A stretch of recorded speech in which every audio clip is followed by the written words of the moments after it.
వైకుంఠాన్ని వదిలి ఒక మానవ రూపాన్ని తీసుకొని మనం వెళ్ళి ఆ కొండపైన ఒక పెద్ద బండ రాయి ఉంది. నేరుగా వచ్చి ఆయన రాయి పైన అడుగు పెట్టడం జరిగింది. ఎప్పుడు స్వామి ఆ రాయి పైన అడుగు పెట్టాడో ఆ సమయం నుంచి స్వామి యొక్క పాదముద్రలన్నీ ఆ రాయి పైన అలాగే వెలిసిపోయాయి. ఎప్పుడు ఆయన రాయి పైన అడుగు పెట్టాడో ఆయన పాదముద్రలన్నీ అలాగే వెలిసిపోయాయి. అదే మనం ఇప్పుడు దిగి మీరు వెళ్ళి అక్కడ ఒక రాయి పైన అడుగు పెడితే ఇలా పాదముద్రలు కనపడతాయా? కనపడవు. ఏ మట్టిలోనూ ఇసుకలోనూ వెళ్ళి మనం అడుగు పెడితే స్వామి పాదముద్రలు కనపడతాయి. కానీ భగవంతుడు మానవ రూపంలో ఉన్నా సరే శక్తి కావాలనా శక్తి స్వరూపుడు కాబట్టి ఎప్పుడు ఆయన రాయి పైన అడుగు పెట్టాడో ఆయన పాదముద్రలన్నీ ఆ రాయి పైన అలాగే వెలిసిపోయాయి. అప్పటికి ఇంకా ఆయన మానవ రూపాన్ని స్టార్ట్ చేశాడు. మానవుడంటే ఇంకా ఆయనకు భోజనం నీరు కావాలి కదా. అలా కొండ కోణంలో ఆకులలో తినుకుంటూ ఆయన అలా నడుచుకుంటూ వెళుతూ ఉంటాడు. అలా వెళ్ళే క్రమంలో ఒకరోజు ఇక్కడ వరాహస్వామి ఆశ్రమాన్ని చూస్తాం. అంటే మన స్వామి రాకముందు నుంచి కూడా ఈ తిరుమల క్షేత్రంలో వరాహస్వామి ఒక ఆశ్రమాన్ని తయారు చేసుకొని కొందరు శిష్యులతో ఆయన ఇక్కడ నివసించేవాడు అన్నమాట. అలా ఈ కొండ కోణంలో ఆయన తిరుగుతూ ఒకసారి వరాహస్వామి ఆశ్రమానికి చేరి ఆయన వరాహస్వామి ఆశ్రమంలో ఉంటాడు. అలా ఉండగా ఒకసారి వాళ్ళ ఇంటి దగ్గరికి ఒక ఏనుగు వస్తుంది తరుముకుంటూ వస్తుంది. ఒక ఏనుగు వచ్చి వాళ్ళ ఇంటిని ఇబ్బంది పెడుతూ ఉంటుంది.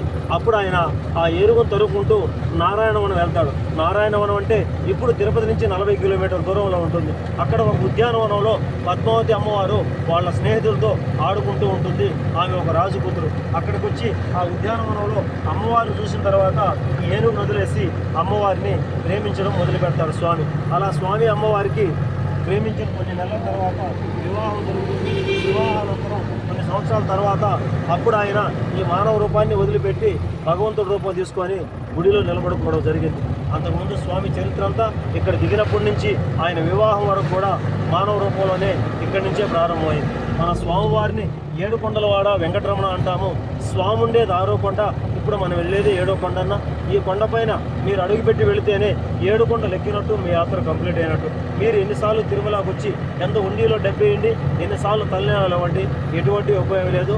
6 కొండలు ఎక్కినట్టే. 7 కొండలవాడ వెంకటరమణ అంటే 7 ఎక్కాలి కదా. ఇప్పుడు మనం వెళ్ళేదే 7వ కొండ. ఈ 7వ కొండ పేరే నారాయణగిరి పర్వతము. ఈ కొండ హైటు సముద్ర మట్టం నుంచి 3200 అడుగుల హైటు. స్వామి ఉండేది 6వ కొండ శేషాద్రి పర్వతము. ఆ కొండ హైటు సముద్ర మట్టం నుంచి 2500 అడుగుల హైటు. ఇప్పుడు మనం వెళ్ళేది 7 కొండల్లో టావా బ్రిడ్జ్ అన్నమాట. 7 కొండల్లోనే టావా బ్రిడ్జ్. కానీ మీకు డౌట్ వస్తుంది, మేము చక్కగా నిన్న గుడి లోపలికి వెళ్ళి దర్శనం చేసుకొని వచ్చాము, ఇంకా పాదాలు చూడకపోతే అనుకుంటారు. గుడి లోపలికి వెళ్ళినప్పుడు మనలాంటి భక్తులందరికీ స్వామి దర్శనాన్ని 30 అడుగుల దూరం నుంచి చూపిస్తారు. అంత దూరం నుంచి స్వామి యొక్క మనకు ఫేస్ కనపడేది కష్టం. ఎందుకంటే లోపల 2 దీపాలు వెలుగుతూ ఉంటాయి. ఆయన ముఖమే స్పష్టంగా కనపడదు. ఇంకా మనకు పాదాలు ఏడ కనపడితే కనపడవు. కానీ ఈ కలియుగంలో భూలోకంలో ఆయన మహిమ, ఆయన శక్తి, ఆయన పవర్ అంతా పాదాల్లోనే ఉంటుందన్నమాట. అందుకని మనలా ఈ మానవ జన్మెత్తినటువంటి ఏ మానవుడైనా సరే ఒక్కసారి మన కంటితో స్వామి యొక్క పాదాలను చూసి నమస్కరిస్తే చాలు. అటువంటి వ్యక్తికి మరణించిన తర్వాత మరి జన్మే ఉండదు. పుట్టినవాడు మరణించక తప్పదు, మరణించిన వాడు జన్మించక తప్పదు. జన్మ అంటే మళ్ళా మనం మానవుడుగా పుడతామని కాదండి. మనం చేసిన పాపం పుణ్యం ప్రకారం బ్రహ్మదేవుడు ఏదో ఒక జన్మనిస్తాడు. కానీ మానవుడు తర్వాత ఏ జన్మ ఇచ్చినా మనకంత సార్థకం లేదు. కాబట్టి ఇది మనకు అత్యంత అరుదైన అవకాశం. మానవ జన్మ భగవంతుడు ఇవ్వడం, తొందరగా ముక్తి కూడా మానవులు లభిస్తుంది అన్నమాట. మీరు గుడి లోపలికి వెళ్ళినప్పుడు కూడా స్వామి అసలు ఎలా నిలబడుకోమంటారంటే మొత్తం స్వామికి 4 చేతులు ఉంటాయండి. ఒక చేతిలో సుదర్చక్రం, ఒక చేతిలో శంకు. ఇది ఆల్మోస్ట్ అందరికీ కనపడుతూ ఉంటుంది. దగ్గర 2 చేతులు, ఒకటి నడుము వైపు, ఒకటి ఇలా కిందకి చూపిస్తూ ఉంటుంది. దాని అర్థం మీరు నా పాదాలు దర్శనం చేసుకోండి అని చెప్పి. స్వామి మొత్తం 10 అవతారాల్లో 8 అవతారాలు స్వామి కోసం ఋషులు, దేవతలు, రాజులు తపస్సు చేస్తే ఆయన వైకుంఠాన్ని వదిలేసి వచ్చాడు. అదే ఈ కలియుగంలో మాత్రం మానవులకు మనకు అంత శక్తి లేదు తపస్సు చేసి. కాబట్టి మనవులు కరుణించి ఆయన ఈ భూలోకానికి రావడం జరిగిందన్నమాట. అంత విశేషమైంది ఈ 10 అవతారాల్లో ఈ యొక్క మన స్వామి యొక్క అవతారం. ఒక్కసారి మన స్వామిని పాదాలను దర్శనం చేసుకుంటే మరో జన్మే ఉండదు. ఈ బుద్ధుడు కూడా బ్రహ్మదేవుడు వచ్చి ప్రతిరోజు గుడి లోపల స్వామి పాదసేవ చేసుకొని వెళ్తూ ఉన్నాడు. కానీ బ్రహ్మదేవుడు వచ్చేది పోయేది మనకు తెలుస్తుందా అంటే తెలియదు. ప్రూఫ్ అయితే ఉంది. రాత్రి 12 గంటల తర్వాత అర్ధరాత్రి ఏకాంత సేవ జరుగుతుంది. ఏకాంత సేవ జరిగేటప్పుడు స్వామి దగ్గర కొన్ని తినే పండ్లు, పక్కన ఒక పాత్ర నిండుకు నీళ్లు పెట్టేసి వెళ్తారు. అదే బ్రాహ్మణులు తిరిగి మూడు గంటలకు సుప్రభాతం స్టార్ట్ అవుతుంది.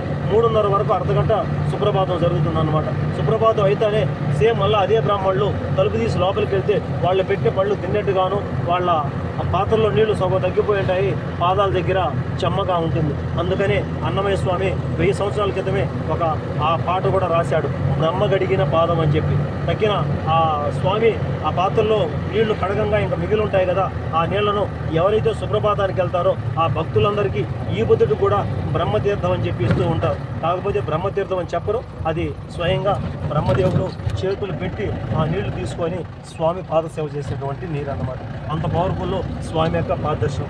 గుడిలో వీలు పడదు కాబట్టి కనీసం ఇక్కడన్నా ఆయన పాదాలను దర్శనం చేసుకొని 7వ కొండపైన అడుగు పెడితే 7 కొండలు ఎక్కినట్టు స్వామి యొక్క పాదదర్శనం నేరుగా స్వామి మన విష్ణుమూర్తి మనకు వైకుంఠానికి ఆహ్వానిస్తాడన్నమాట.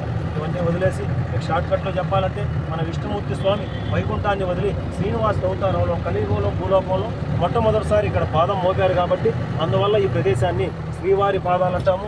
ఇది 7వ కొండ. కొండ పేరు నారాయణగిరి పర్వతము. కొండ హైటు 3200 అడుగుల హైట్ అండి. అది మనం ఫస్ట్ వెళ్ళే స్వామి యొక్క పాదాల చరిత్ర. మనం వెళ్ళే అన్ని ప్లేసుల్లో మీకు షాపులు కనపడుతూ ఉంటాయి.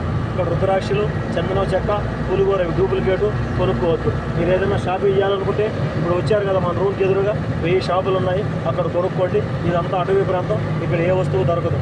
ఆల్రెడీ మనం బయలుదేరింది లేట్ కాబట్టి మళ్ళీ పిల్లలు ఉన్నారు, ప్రతి దగ్గర ఎండకు లైన్లో నిలబడి కావాలి కాబట్టి చక్కగా దర్శనం చేసుకొని వచ్చేసేది. 2వ పాయింట్, ప్రతి దగ్గర మీకు కొబ్బరికాయలు కొట్టండి, దీపాలు వెలిగిందంటారు. కొబ్బరికాయ 50, దీపం 50, ప్రతి దగ్గర 100 రూపాయలు ఖర్చు అవుతుంది. కానీ డబ్బులు ఖర్చు పెడతారు ఎంత దూరం వచ్చిన తర్వాత. కాకపోతే ఇక్కడంతా బిజినెస్ కోసం చెప్తూ ఉంటారు. అసలు ఏ భక్తుడైనా కొబ్బరికాయ ఎక్కడ కొట్టాలంటే తిరుమలలో స్వామి దర్శనం అయిపోతే బయటకు వస్తానే గుడికి ఎదురుగా అఖిలాండం ఉంటుంది, అక్కడ మనకు 20 రూపాయలు కర్పూరం మరియు కొబ్బరికాయ. అంటే డబ్బు గురించే కాదు, కొట్టాల్సిన ప్రదేశం అక్కడ కర్పూరం వెలిగించి కొబ్బరికాయ కొడితే మన యాత్ర ముగుస్తుంది. అంతేగాని ఇక్కడంతా ఊరికే వేలు మీరు డబ్బులు ఖర్చు పెట్టుకోవాల్సిన అవసరం లేదు. 3వ పాయింట్, ప్రతి దగ్గర మీకు ఫోటోగ్రాఫర్ కనబడుతూ ఉంటారు. ఈ ఫోటోగ్రాఫర్స్ 1 మినిట్ అంటారు. ఒకవేళ ఆ ఫోటో మీరు తీసుకోవాలనిపిస్తే ఒక ఫోటో తయారు చేయాలంటే 5 నిమిషాలు పడుతుంది. అందుకని ఫోటో కావాలనుకుంటే దర్శనానికి వెళ్ళే ముందు తీసుకొని వాళ్ళకి చెప్పండి, మేము వెహికల్లో వచ్చామంటే దర్శనం చేసుకొని వచ్చే లోపల మీకు ఫోటో రెడీ చేస్తారు. కాకపోతే ఫోటో ఈ ప్రదేశంలో 100 రూపాయలు, తక్కిన అన్ని ప్లేసుల్లో మీకు ఫోటో 50 రూపాయలకి తీసిస్తారు. 3 పాయింట్లు గుర్తుపెట్టుకొని హ్యాపీగా దర్శనం చేసుకొని వచ్చేసేయండి. ఫస్ట్ మనం వచ్చింది శ్రీవారి పాదాలు. స్వామివారు మొదటిసారి భూలోకంలో అడుగుపెట్టిన ప్రదేశానికి వచ్చాము. 7వ కొండ.